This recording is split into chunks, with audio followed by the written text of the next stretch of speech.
Hi everyone, the Simple Dad here. In this video, I'll show you how to use the St. Patrick's Day filter on Snapchat.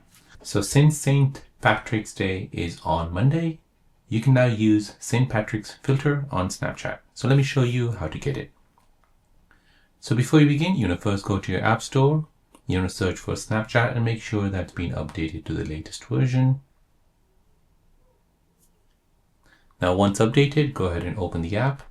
Now in the app, you want to go ahead and go through these filters and then go ahead and tap on search.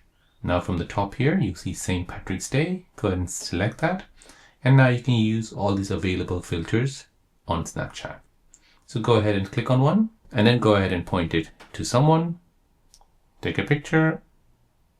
And now you've created your very own St. Patrick's filter Snapchat story on Snapchat.